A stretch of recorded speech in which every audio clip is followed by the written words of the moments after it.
everybody, it's Ben from NLFX, and I am super stoked to tell you about our brand new MOAT, which is a multi-function cable tester, probably the most essential piece of gear you can have in your toolbox. At least I think so. Everybody should have 2 or 3 or 10 of these things, but at least one for sure. So let's take a quick look and see what the MOAT can do for you.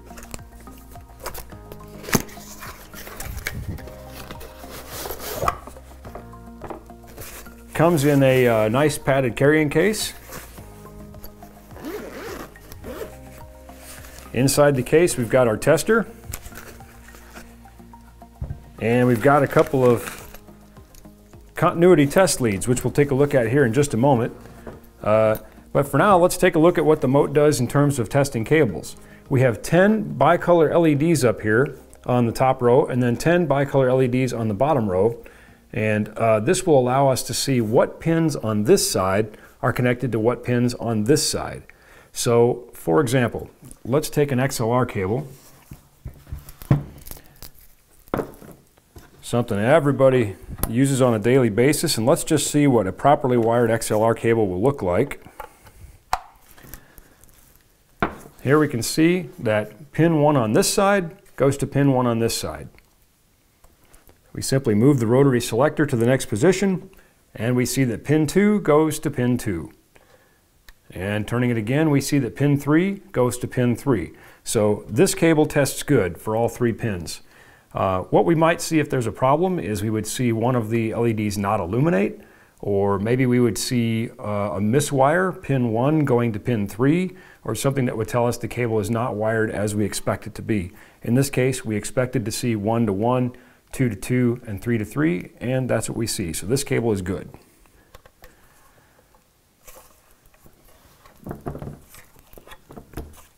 Well, let's take a look at another cable type.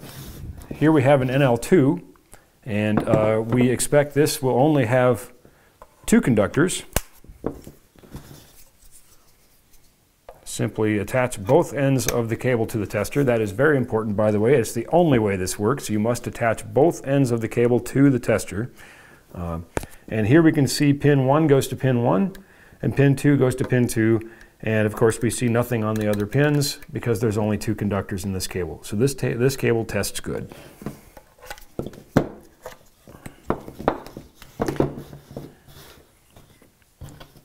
There's a whole bunch of things this will test. We've got USB-A, USB-B, micro USB, we've got RJ45, small DIN, 5, 7, and several other kinds of DINs, XLR 5-pin, XLR 3-pin, NL4 speak-on. We've got nitric power-con, blue to gray. We'll look at that here again in a second. We've got RCA, TRS, and TS quarter-inch.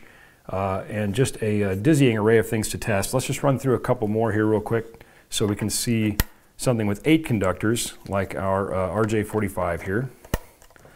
And assuming that this is wired straight through, like T568B, we would see 1 to 1, 2 to 2, and so on and so forth through 8. And that is exactly what we see. So we know that this cable is wired as a straight through, and all the pins line up.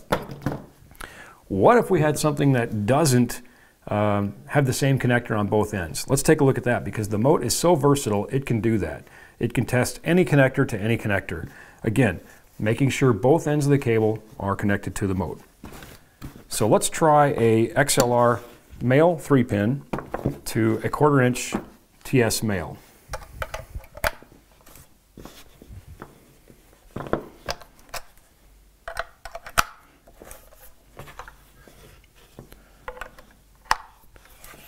Okay, and what we see here is we see that on this side, what would be pins 1 and 3, which represent the sleeve and the ring of a TRS connector, are connected to pin 1 of the XLR.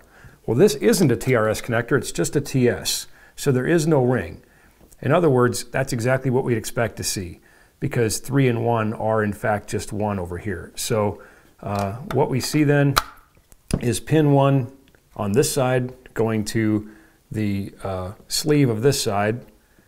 We should see just 2 going to 2, and on this side 2 represents the sleeve. And by the way, we've put a handy little chart on the back. We silkscreened it right on there for you to help you understand that. So it's always with you. And of course, we have a great user's manual, which I know all of you will read.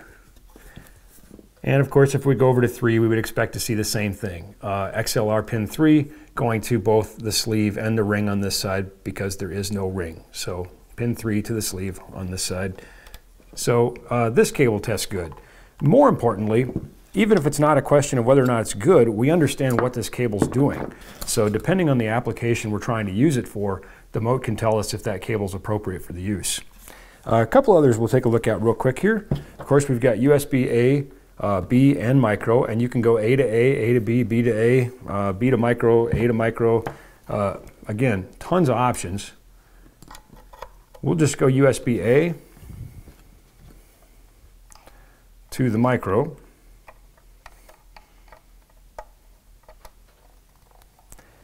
And here we can see. All good. That cable is good. Another example, 3.5 millimeter TS to XLR female. Not a very common cable. Not something you really see in the wild, and that's why we grabbed it. Let's just try something crazy. This is like nerd crazy right here, okay? This is how we really roll on a Friday night.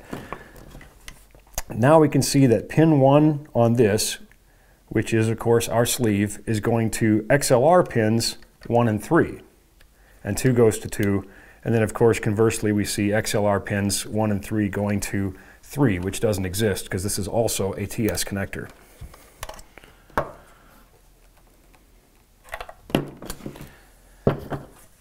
Couple last ones we'll take a quick look at here, and then we'll look at how to do some things besides just what's on the MOAT. Let's take a PowerCon cable here.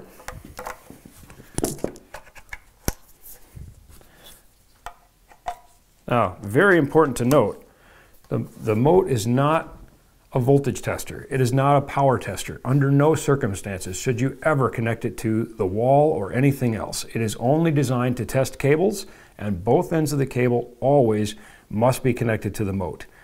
All right, so here we can see our PowerCon cable.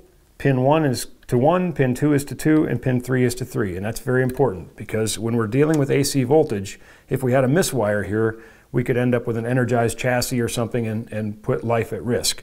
So 1 to 1, 2 to 2, 3 to 3, this cable is good. Now, like I said, always make sure both ends of the cable you're testing are connected to the MOAT. Never do something really dumb like this, okay? Don't. It's bad and it's dangerous, and I would feel very bad for you. Likewise, we should never take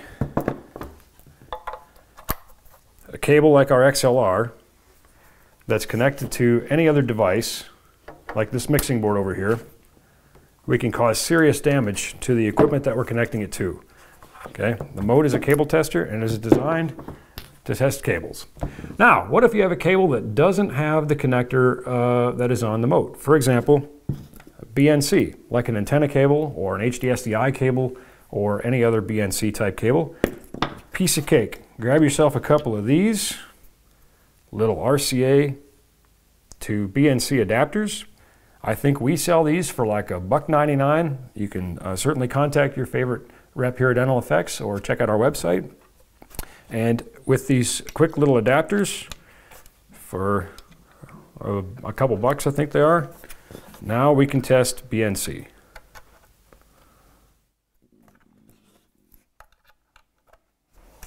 And there we go. We can see our BNC cable is good. One of the most exciting additions here is HDMI. And that's one of the reasons that you'll see it says 1 through 10 and then 11 through 20. Your typical HDMI cable has 19 pins, so we couldn't do it with just 10 LEDs, and we didn't want to put more LEDs on there, so we've made them bicolor LEDs. So check this out.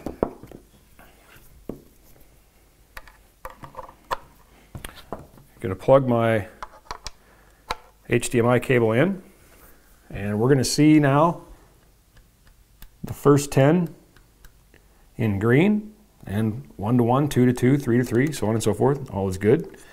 we press this HDMI test switch up here, my LEDs will change to red, and that tells me that now I'm testing 11 through 19. And nothing on 20 because there is no pin 20.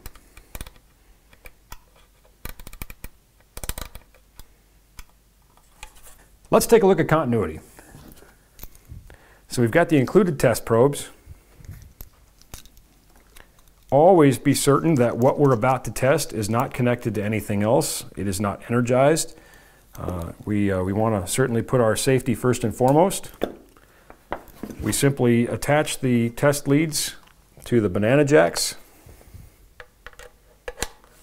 right there. And if we wanted to test continuity on something, for example, this metal shell we believe should have continuity. By touching the probes, I get an audible alert, and the light between the probes will illuminate. This could be useful if I want to test something that perhaps the MOAT can't test, a different type of cable, motor cable or something else, you know, maybe just test a circuit again, being certain that it's not energized. But for example, if I just want to know if this pin here goes to this pin here, I can do that very quickly and very easily. So another little bonus feature we tossed in there for you. A couple other quick things about the MOAT real quick, just some housekeeping features. It runs on a standard 9-volt battery. Very easy to check to see if the battery's good. There's a little LED down here that says battery check. Simply turn the rotary selector all the way over to battery check, and if that light comes on, your battery's good. If the light doesn't come on, your battery's probably not good. To change the battery, it's very easy. We simply open this housing right here and slide it out, and just place a standard 9-volt battery, bearing in mind the orientation for polarity, and it is imprinted here on the inside of the plastic. So just match up the picture, pop that in, and we're off to the races testing gear with your brand new MOAT from NLFX Professional. Thanks for watching. If you have any questions, please feel free to send us a message. Contact your favorite rep here at NLFX. We are here to help, and we hope you love the MOAT as much as we do.